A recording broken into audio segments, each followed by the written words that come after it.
Pertanyaannya begini, saya ingin bertanya, malam ketika Yesus mau disalib, Yesus berdoa di Taman Getsemani.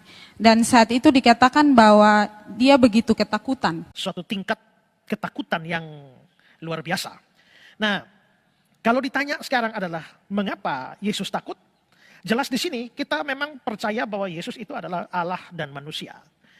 Yesus Allah dan manusia, seperti sebelumnya dalam episode 1 sudah saya jelaskan bahwa ada hal-hal dalam Yesus yang menunjukkan kealahannya, ada hal-hal yang menunjukkan kemanusiaannya. La ilaha illallah Muhammadun Rasulullah alaihi salatullah wa alihi wal ahibba. Assalamualaikum warahmatullahi wabarakatuh. Masih kembali di channel terbaru saya. Terima kasih pada teman-teman masih setia menonton, mendukung, menyaksikan konten dari channel ini. Mudah-mudahan kabar sahabat muslim di sini selalu dalam lindungan Allah Subhanahu wa taala. Amin ya rabbil alamin. Jadi tentunya kita sudah mendengarkan bagaimana cuplikan videonya. Di sini jemaatnya bertanya, kalau Yesus itu memang Tuhan, kenapa dia berdoa dan merasa ketakutan? Jadi di sini cuplikan dari pendeta Esra Soru mengatakan bahwa Yesus itu lagi menunjukkan kemanusiaannya. Terkadang Yesus itu menunjukkan ketuhanannya. Jadi ketika Yesus itu merasa ketakutan, berarti dia itu lagi menunjukkan sifat kemanusiaannya. Jadi kepada teman-teman di sini, jangan kemana-mana dulu, silahkan tonton sampai selesai agar kita tidak gagal paham. Tapi sebelum kita lanjutkan, silahkan tekan tombol subscribe-nya, bunyikan tanda loncengnya, dan silahkan dibagikan videonya. Selamat menyaksikan. Pertanyaannya begini, saya ingin bertanya, malam ketika Yesus mau disalib, Yesus berdoa di Taman Getsemani. Dan saat itu dikatakan bahwa dia begitu ketakutan. Sampai malaikat juga berdoa kepadanya. Nah, pertanyaannya adalah mengapa dia takut? Yang pertama itu. Lalu yang kedua, dia takut kepada siapa? Bukan malaikat berdoa kepadanya. Malaikat bahkan memberi kekuatan kepadanya, ya. Kalau kita melihat memang Yesus dikatakan sebagai takut. Matius 26 ayat 37 dibilang, maka mulailah ia merasa sedih dan gentar. Lalu juga di Lukas 22 ayat 44, dia sangat ketakutan dan makin sungguh-sungguh berdoa. Dalam Markus 14 ayat 33 dikatakan bahwa dia sangat takut dan gentar. Jadi memang Yesus itu mengalami ketakutan pada saat di Taman Getsemani itu. Kita tahan sejenak penjelasan dari pendeta Esra Soru ini. Jadi pendeta Esra Soru ini mengatakan bahwa Yesus itu sangat merasa ketakutan ketika mau disalibkan. Jadi dia ini takut kepada siapa? Dan dia ini berdoa kepada siapa? Bagi mereka Yesus ini adalah Tuhan, menjelma sebagai manusia untuk menebus dosa mereka. Dan mereka mengatakan ketika Yesus itu disalibkan, dia menebus dosa manusia. Yesus saja di sini merasa ketakutan ketika mau disalibkan.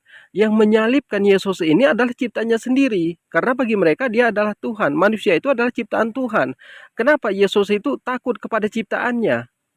Kemudian di sini pendeta Esra Soru mengatakan, malaikat itu bukan berdoa untuk Yesus, tapi dia itu memberi kekuatan kepada Yesus. Yang menciptakan malaikat ini kan Tuhan. Kenapa ciptaannya memberi kekuatan kepada yang menciptakan? Jadi kepada teman-teman di sini kita lanjutkan.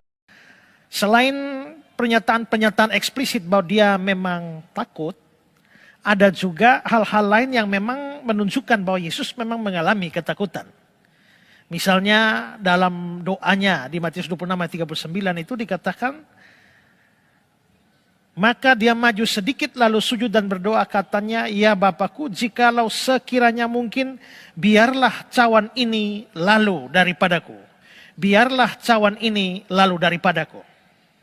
Lalu dalam Lukas pasal 22 ayat 44 dibilang, dia sangat ketakutan makin bersungguh-sungguh berdoa, peluhnya menjadi seperti titik-titik darah yang bertetesan. Dan ini jelas suatu tingkat ketakutan yang luar biasa. Nah, kalau ditanya sekarang adalah mengapa Yesus takut? Jelas di sini kita memang percaya bahwa Yesus itu adalah Allah dan manusia. Yesus Allah dan manusia, seperti sebelumnya dalam episode 1 sudah saya jelaskan bahwa ada hal-hal dalam Yesus yang menunjukkan kealahannya, ada hal-hal yang menunjukkan kemanusiaannya. dan misalnya lapar, haus, sedih, ya, kelelahan, tertidur, itu menunjukkan kemanusiaan Kristus. Maka dalam hal ketakutan itu juga menunjukkan kemanusiaannya. Jadi bukan Allahnya yang takut, tapi kemanusiaannya. Jadi kalau kita mendengarkan dari penjelasan Pendeta Esra Soru, sebenarnya tidak perlu memutar ke sana kemari. Jadi ketika Yesus itu merasa ketakutan, ya jawab saja, Yesus itu lagi menunjukkan kemanusiaannya. Ketika Yesus menunjukkan mujizatnya, bilang aja itu sifat ketuhanannya. Jadi simpel aja, nggak perlu mutar ke sana kemari. Tapi kalau kita gunakan pikiran kita membaca ayat Alkitab ini, di sini Yesus merasa ketakutan. Dia yang menciptakan manusia, dia yang menciptakan malaikat. Malaikat memberi kekuatan kepada yang menciptakannya. Kemudian di sini juga Yesus merasa takut kepada ciptaannya. Dia yang menciptakan manusia, tapi dia merasa takut. Dan mereka mengatakan bahwa Yesus itu ketika disalibkan menebus dosa manusia. Nggak ada ayatnya di dalam Alkitab yang mengatakan bahwa Yesus itu menebus dosa manusia ketika disalibkan. Menghilangkan hukum Taurat. Tidak ada. Ini kan akal-akalan dari mereka. Ada nggak ayatnya di dalam Alkitab bahwa aku disalibkan untuk menebus dosa manusia? Yesus pun di sini sangat merasa ketakutan ketika disalibkan. Nah, jadi kepada teman-teman di sini sudah jelas bahwa Yesus itu hanyalah utusan Allah Subhanahu wa taala untuk kaum Bani Israel. Karena ada ayatnya di dalam Alkitab. Aku hanya diutus kepada domba-domba yang tersesat dari kaum Bani Israel. Tapi di sini mereka masih mengatakan Yesus itu adalah Tuhan. Yesus sendiri tidak pernah mengatakan dirinya Tuhan. Tidak ada Yesus itu menunjukkan kalau dia itu Tuhan. Yang ada Yesus itu menunjukkan kalau dia itu adalah utusan Nabi, seorang rasul untuk kaum Bani Israel di zaman itu. Jadi kepada teman-teman mungkin cukup sekian. Assalamualaikum warahmatullahi wabarakatuh.